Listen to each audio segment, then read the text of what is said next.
사방이 적에게 둘러싸여 고립된 상태를 사면초가라는 말을 씁니다.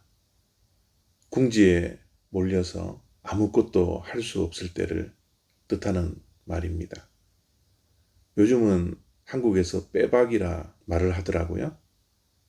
빼지도 박지도 못하는 상황을 빼박이라 그렇게 이야기를 합니다. 오늘 모세의 모습을 보니까 사면초가라는 말이 생각이 났습니다. 모세가 어떠한 상황인지 말씀을 통해서 확인해 보겠습니다. 출애굽기 6장 12절과 13절 말씀입니다. 모세가 여호와 앞에 아뢰어 이르되 이스라엘 자손도 내 말을 듣지 아니하였거든 바로가 어찌 들으리까? 나는 입이 둔한 자니이다. 여호와께서 모세와 아론에게 말씀하사 그들로 이스라엘 자손과 애굽 왕 바로에게 명령을 전하고 이스라엘 자손을 애굽 땅에서 인도하여 내게 하시니라. 아멘. 모세가 처해 있는 상황이 참 딱하다라는 생각이 듭니다. 모세가 하나님의 말씀을 바로에게 전하자 바로는 나는 여호와를 알지도 못한다. 여호와가 누구냐? 그렇게 말을 하면서 한마디로 모세가 전해준 하나님의 말씀을 거절을 합니다.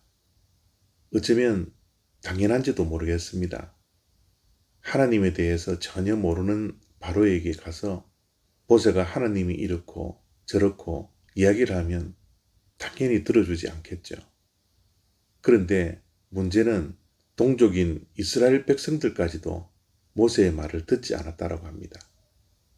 이스라엘 백성들이 모세로 인하여 더욱더 심한 노역에 시달렸습니다. 그로 인하여서 마음이 많이 상했습니다. 마음이 많이 상하니까 또 육체적으로 고되니까 모세의 말도 하나님의 말도 귀에 들리지 않았습니다.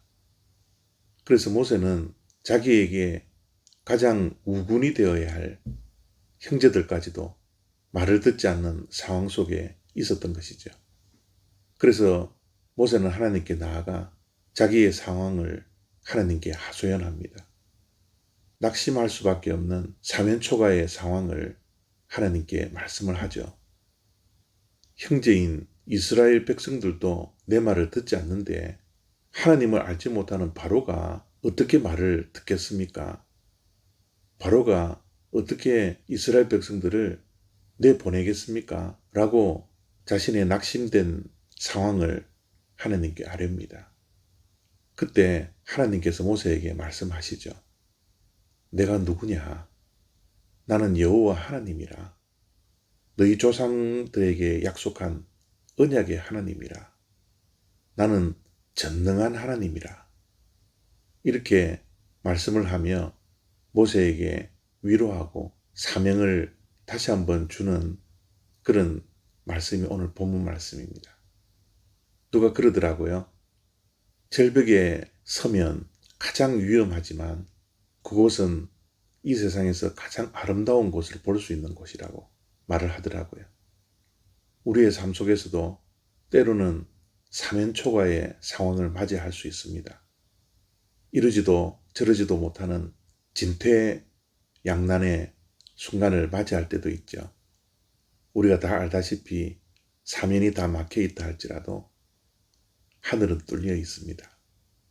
하나님을 바라보면 이 사면초가의 상황을 내 자신의 능력이 아니라 하나님의 능력으로 극복할 수 있다는 믿음이 우리들에게 있어야 합니다.